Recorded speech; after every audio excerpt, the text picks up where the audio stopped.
And yet they look upon the host people of the land and see them as inferior, as savages, as less than human. The last thing that first group of people is going to do is ask them how to live better.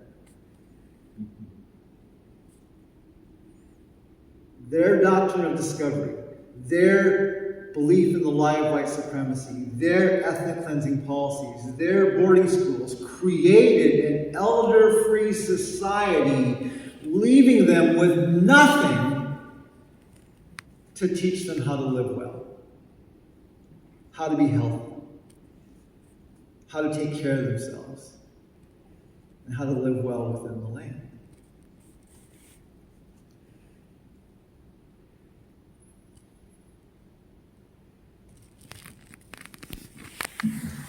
Now I want to move and talk a little bit about why I felt the need to decolonize my own health.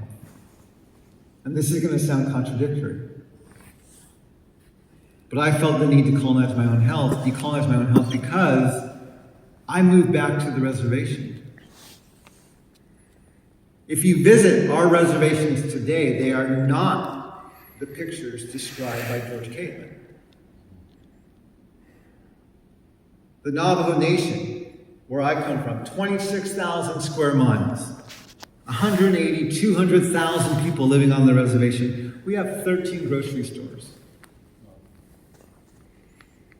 If we were a state, the Navajo Nation would be the 40th largest state. 26,000 square miles and 13 grocery stores. That is a massive food desert. If you go across our reservation, we have over 50% of our people have diabetes. In native populations around the country, we have much higher rates of diabetes, both pre-diabetics, diagnosed and undiagnosed. We have greater results of mortality from diabetes than the rest of the country. And not like the rest of the country is healthy. Right? The United States of America is one of the highest rates of diabetes in the world, along with our rates of obesity and heart disease and all the other chronic diseases that we suffer from. When you look at end-stage renal disease, you can see that American Indians and Alaska Natives have almost 2.5 times more of this condition than the rest of the country. And the rest of the country has a pretty high rate in and of themselves. What happened? Well, we can thank this guy. Right? You see, Western culture had been moving away from a hunter-gatherer, even a farming society, into a more farming and then processed food environment over the course of hundreds of years, allowing their bodies time to adjust to eating the way they were now eating. But because of ethnic cleansing policies that Abraham Lincoln enacted, many native nations, we went from our traditional diets to the Southern diet literally overnight. The Navajo Nation, again, we have over 50% of our population has diabetes.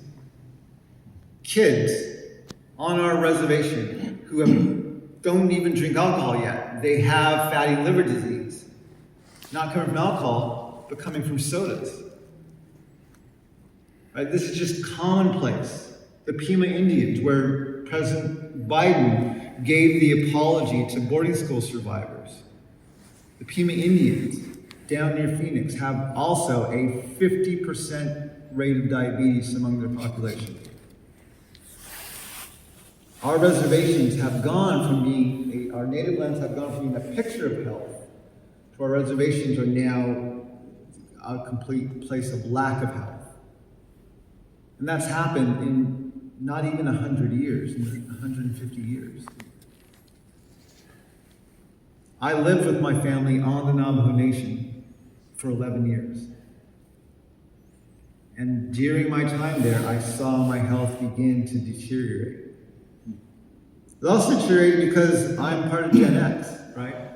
I was born in the 70s and 80s, when processed food was in its prime, right? We had the food pyramid. We're supposed to have 6 to 10 servings of carbs a day, very little fats. Supposed to not eat any real fat. We're supposed to eat trans fat, right? All the stuff that we realize is killing us now. Back in the 70s, this is the heyday of these things, right? We were eating them all the time. The belief that anything we could make synthetically or artificially was better than what nature was producing. We were selling mother's formula over breast milk because the formula was better. It was better designed, better engineered. Right? We had done all these things to our food. We had made it better. And so processed food was, for Gen X, we were in the heyday of that coming into its own. I also felt the need to decolonize my health because I had been, as my health was deteriorating, it was getting worse and worse. I had arthritis in my left hip.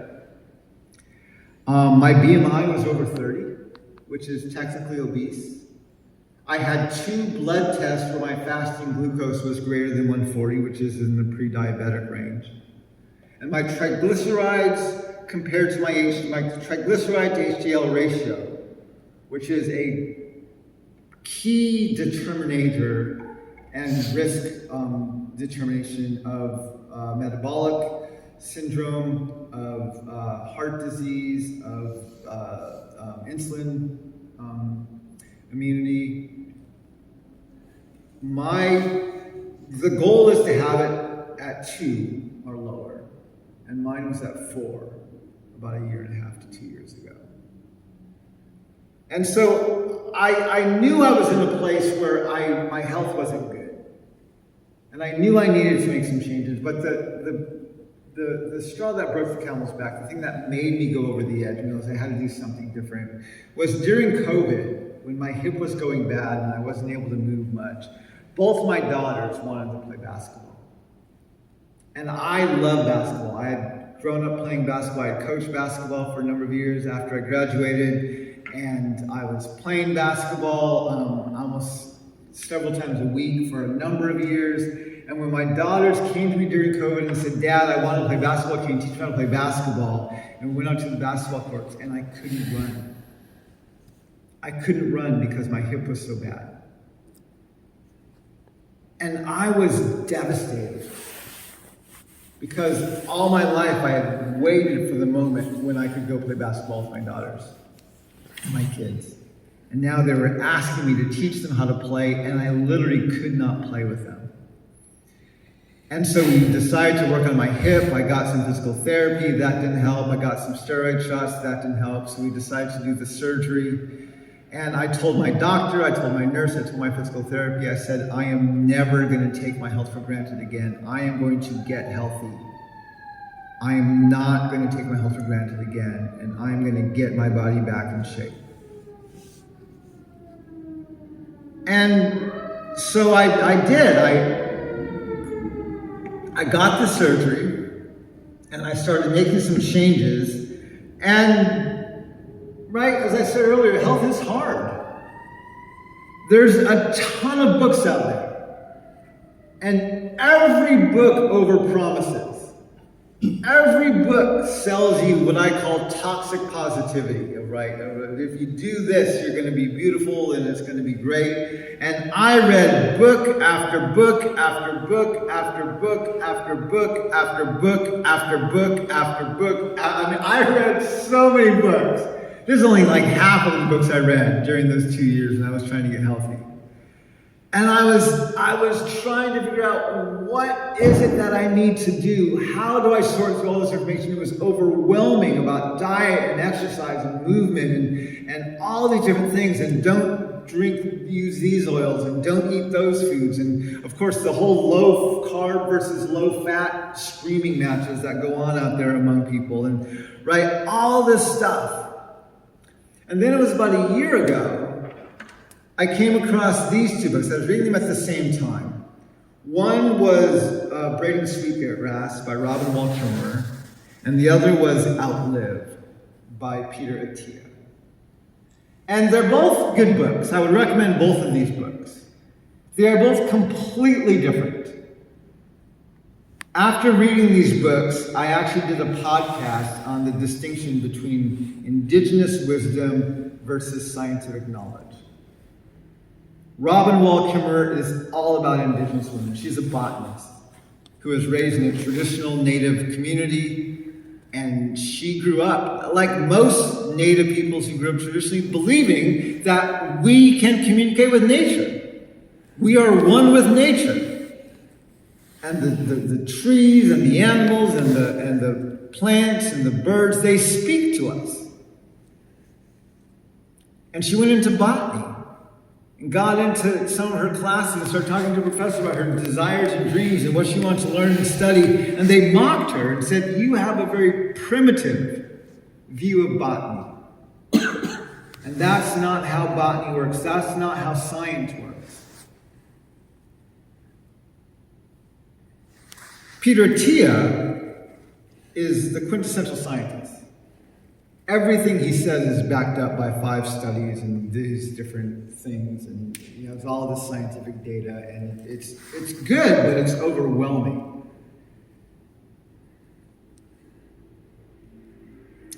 In one of Robin's stories, she was talking about how she was telling her professor about how the trees talk to her. And she was laughed at.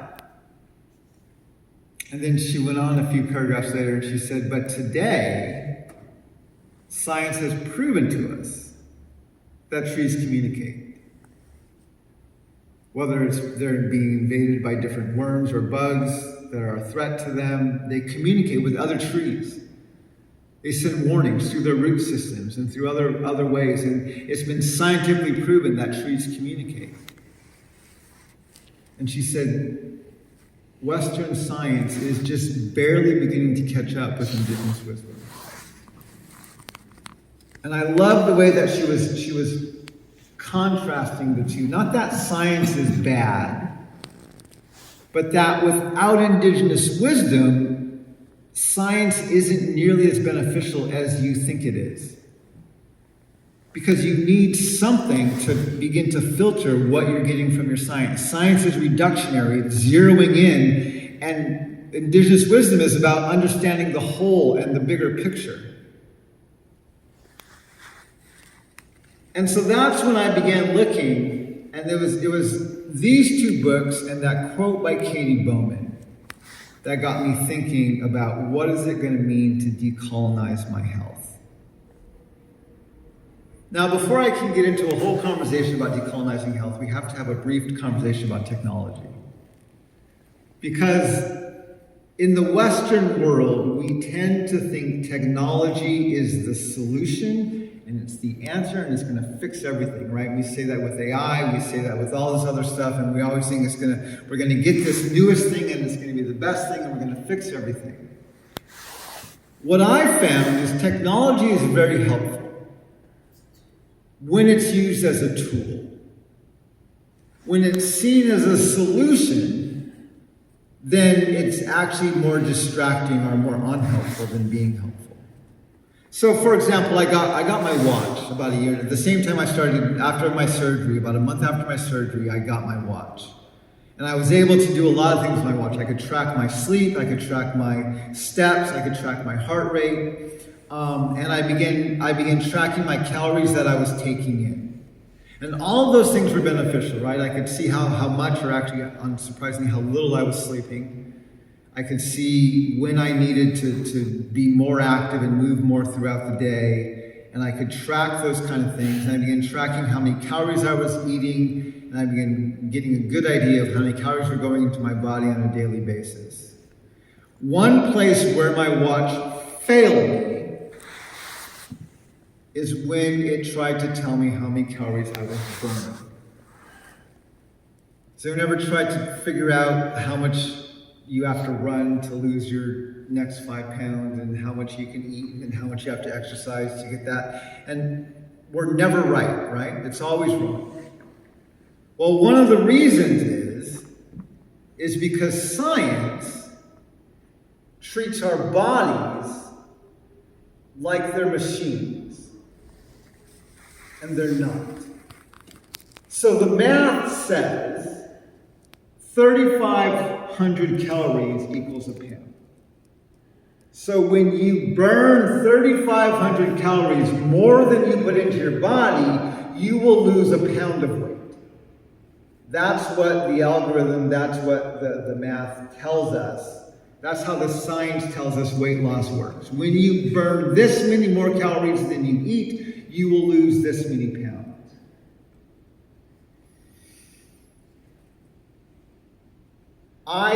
Just like a month ago, 3 weeks ago, I went back over my data. And I kept pretty accurate data of what I was eating and what my watch said I was burning. Over the past 18, 20 months, I've lost 55 pounds. What I did is I went back and I got my average calorie intake by week. And then I multiplied that out by the number of days in a month. And then I subtracted that from the calories my watch said I was burning every day. And I did that just to get a sense of, okay, I lost about 1.5 to 2 pounds, maybe 3 pounds a month over the past 20 months. How much should I have lost compared to what my watch said I was burning based on what I was eating? Now, based on what I was tracking of how many calories I said I was eating, I should have lost 149 pounds. So, well, we all kind of don't be completely honest with that extra half a cookie we ate, or that extra scoop of ice cream we had, or that extra whatever serving we had. So I'll add a few hundred calories onto each day. And then I said I should have lost 124 pounds.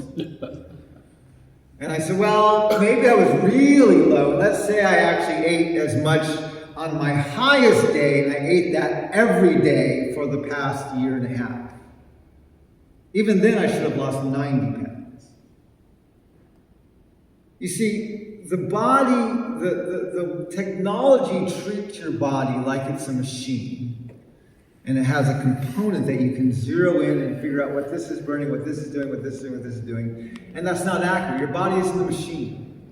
Your body is a living organism that, depending on your worldview, was either created or evolved for the past hundreds of thousands, if not millions of years, to keep you alive through some pretty incredible food insecurity eras. So your body is really, really, really good at conserving energy. That's one of the reasons we're still alive today instead of having died thousands of years ago, is because our body has gotten really good at conserving our energy. And we can see this, right? If you're one of your regiments is you wake up and you run for 45 minutes, 3 mornings a week. Okay? And you're going to burn 250 calories during your 45-minute run. Well, what's probably going to, yes, you may burn 250 calories that day, but throughout the rest of the day, you're more tired now. So you're probably going to take the escalator instead of the stairs. You're probably going to sit instead of stand. You're probably going to do other things instead of being more active. And if nothing else, if your body finally can't do anything else, it's going to just slow down your metabolism to conserve energy. Because it knows it needs to reserve energy for when there's going to be an insecurity in the future. And so our bodies are really, really good. And so technology is great to track what you're putting into your body. Technology is great to track how many numbers of times you're doing something, but to track how many calories you're burning, your watch, the algorithm in your watch does not equal what you're actually burning. The gold standard of calorie burn test is what's called a doubly labeled water test. where they literally label the molecules of water that you drink. And then they count those molecules when you pee it out at the end of the day. That's the gold standard for calorie burn. They took a doubly labeled water test from a sample of the Hazda. And if you read these books, the Hazda are one of the few remaining hunter-gatherer tribes left in the world. Modern day hunter-gatherers. They're one of the few ones left. And every book that does any research on health and on diet and on calories has always referenced a study on the Hazda. It makes me feel really sorry for them. Because no one's asking them, how are they living? They're just poking them and prodding them and having them pee in a cup for them. But they gave a doubly labeled water test to a Hazda hunter-gatherer community and to a group of people from the Midwest who are couch potatoes. Guess for me what you think the calorie burn difference between these two communities was on a daily basis. Just give me a number.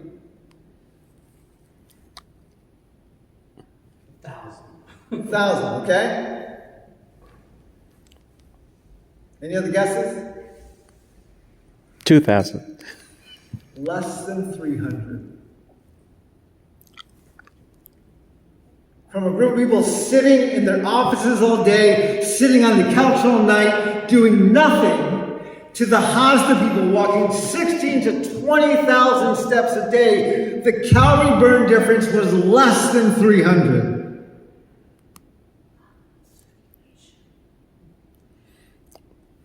Your body is really, really, really good at conserving energy and keeping you alive. 300 calories a day is about 2 to 3 pounds a month.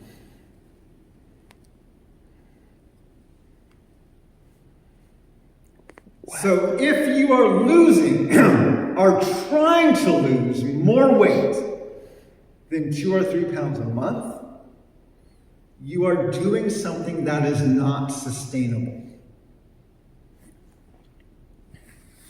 You can lose more pounds a month by either overworking your body or undernourishing your body. But the moment you go back to a sustainable level of exercise or a sustainable amount of nutrition, you will gain the weight right back. If you are losing or trying to lose more than 2 to 3 pounds a month, you are doing something that is not sustainable. And they say, some studies I've read even said that after like 12 to 13,000 steps, you don't even burn more calories. It doesn't even really help your calorie burn that way. And when you do go way overboard and you're training really hard, guess what you're also doing more? You're eating more, right? Because if you're training that hard and burning that many calories, you need to nourish and replenish your body, so you have to gain that weight back. You have to nourish yourself to gain it back. And so again, technology is good and useful, but you have to understand we're not dealing with a machine, we're dealing with an organism, a living, breathing organism that is pretty darn good at keeping you alive. And will go through incredible lengths to conserve energy, even against your will. Okay? So one of the first changes I made in my initial step, I'm not even consciously calling it healthier, this is the first thing I did. Early on, a month after I'm out of the hospital, I started cooking and walking. Now, any of us who have kids know that families are one of the hardest environments to eat healthy in because our kids don't like to eat healthy and their bodies let them eat less healthy than we do. And they like sweet things, they like pizzas, they like hamburgers, they like fast food, they like, right? And so it's easy to say, I'm going to eat this way, but I want to also keep my kids happy and not go overboard with them. And so my initial step was I started cooking at home a lot more. And my goal was, I wanted to bring my family along with me in this journey.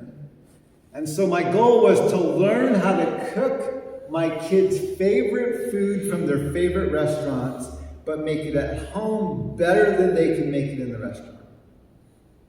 I remember the first time I made a pizza, and I asked my kids, how was that? And my daughter said, it's better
ideas.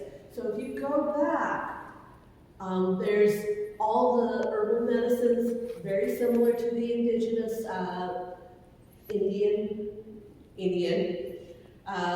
cultures, and with the Japanese, they have theirs, the Hindis, all the other people groups before all the Western folks started pushing them out.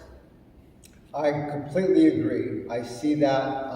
The reason I stress Native peoples is because these are the lands we're indigenous to. Mm-hmm. These are the lands where we're trying to live healthy at here. And so the diet's going to be different. The foods available are going to be different. We need to have conversations about the local natural environment around us here, which is where the indigenous peoples to the Americas are going to be the best at understanding those things. But I appreciate, and I don't disagree with you, I do agree with you that other cultures have that wisdom for the lands where they are from. And even if they're adapting to being here, if they maintain the knowledge that they had originally before coming here and before being westernized, everybody would be much healthier. Thank you. Appreciate that. Yes? You mentioned Katie Bowman Katie Bowman. numerous times tonight, and I just looked, and she's got like a whole bunch of books. Which one or two would you say this would be the best? Move Your DNA is my second favorite book by Katie Bowman. Life-changing, paradigm-shifting book. Again, I took a week off of work when I read it. My favorite book, I just did a podcast on my favorite books of 2024, and Movement Matters by Katie Bowman is number one. I love that book. That's the book where the quote came about the Elder Free Society came from. That's where the discussion on the reductionism of science came from. She has a whole section of that book, and I didn't even get a chance to get into this tonight, about how a lot of our injustice is rooted in the way we farm out our movement. Mm-hmm. So because our culture is so committed to being sedentary, we pay other people to move for us, whether it's to pick our food, to cook our food, to wash our laundry, or do other things. And by farming out our movement that way, that's what allows us, doesn't cause us, but allows us to be as unjust as we are. Yeah. Because now we have to exploit people to pay them the least amount to do that movement for us. She didn't call it labor. She just calls it. They're doing our movement for us. Yeah. So that's one of the reasons why when my value of going back to a hunter-gatherer mentality is right. I'm walking to the grocery store not to exercise, to get food, and I do it. I only buy enough for the day. It makes me go back tomorrow, which keeps me healthy. And so it's not tomorrow, it's not do I want to exercise, it's do I want to buy an apple for my daughter?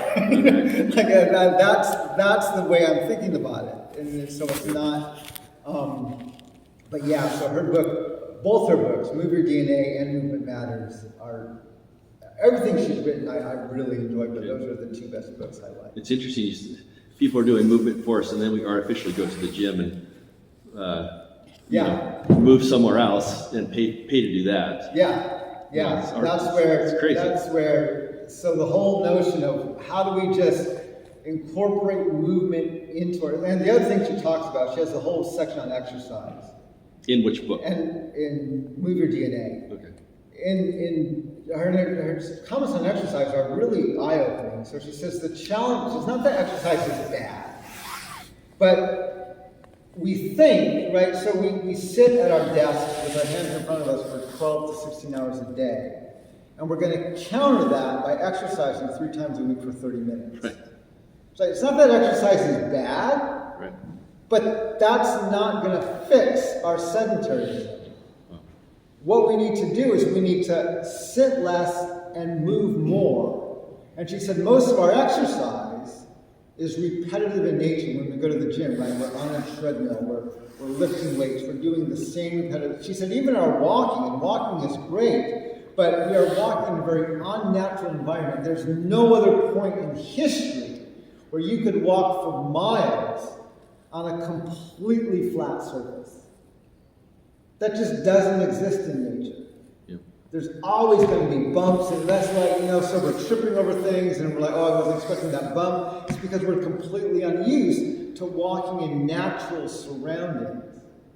And we're used to our exercise being mindless and repetitive, instead of where we have to engage with our hands. And, she talks about even the challenge with our thick-soled shoes is because not only are our feet in casts, but we can't use our feet to help sense where we should be standing or not. And by the time you put enough weight, so if you step on something sharp like a nail, if you're just barefoot, you'll feel it a whole lot quicker. If you have thick-soled shoes on, you won't feel it until you already have almost all of your body weight on that part of your shoe, and it's actually piercing the shoe and going up into your skin. Whereas instead of if you're just stepping lightly, you feel it much more quickly. Mine, I took a week off of work to read the book because it just changed my paradigm on so many different things. That's cool. Thanks. Yeah. Now, Yes, Paul. before all of this, your change in lifestyle, how was your dreaming? How was you, before this, how many hours of sleep before, and how was your dreaming before, and now the change, how many hours you sleep, and how much dreaming, and did it affect your writing, your questioning yourself, your talents? I mean, come on. In the last year and a half, I've added about an hour and a half of sleep to my sleep at night. I've gone from about 5 hours of sleep a night to about 6.5 hours of sleep a night. I'm by far sleeping more than I have in a long time. I'm feeling much more rested. I have been, even my wife will tell me, I've been on I'm so hungry for knowledge.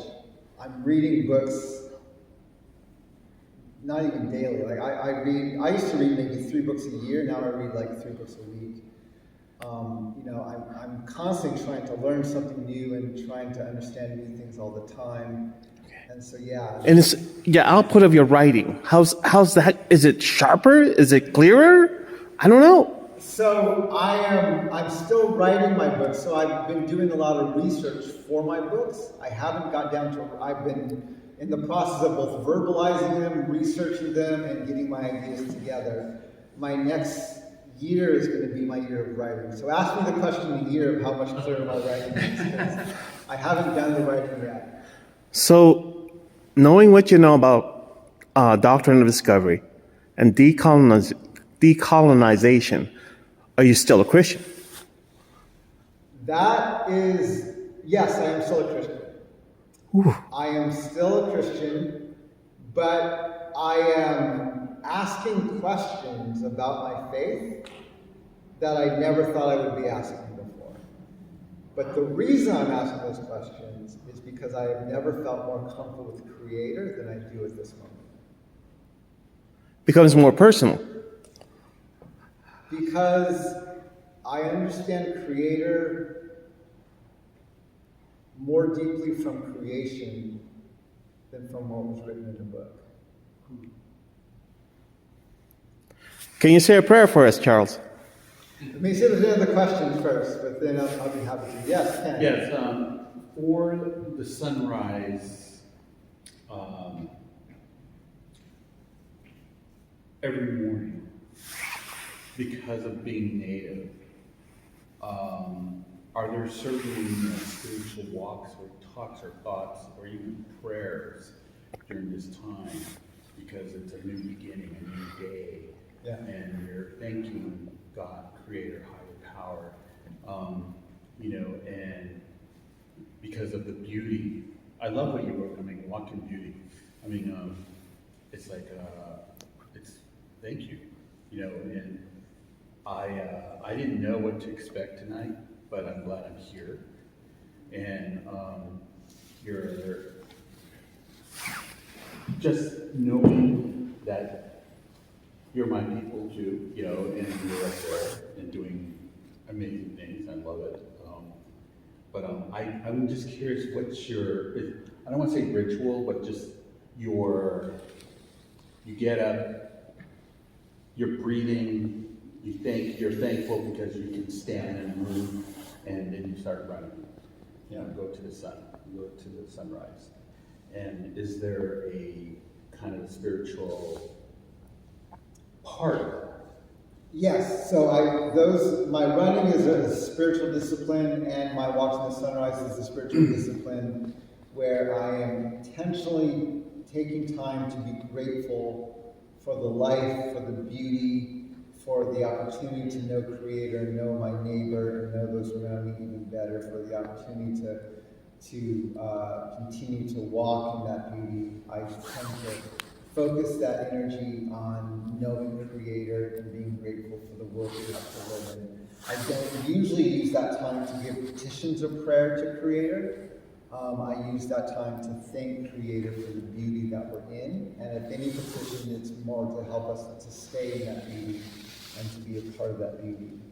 The running piece and that being a spiritual discipline. Right now, I'm running barefoot whenever I can, and I'm running without headphones, so my mind is not distracted by something else, and I'm just allowing myself to be out in nature. And then as I'm running, if I'm able to see the sunrise, I will always stop wherever I'm at and look at the sunrise. It's hard where I run because it's hard to find a place to see the sunrise. But if I can see it, and there's certain blocks where I'm running or parts of the campus where I run at where I can see the sunrise better, I'll stop there and just have a moment of prayer and gratitude and thank Creator for that. I don't have a set ritual of something I do every day. I have begun just in the last few months at the end of my prayer. I've heard many Navajos say this at the end of the prayers. I just began adding it to the end of my prayers, which is Hojono Hasli, Hojono Hasli, Hojono Hasli. You say that 4 times. For the beauty is come or the beauty is here.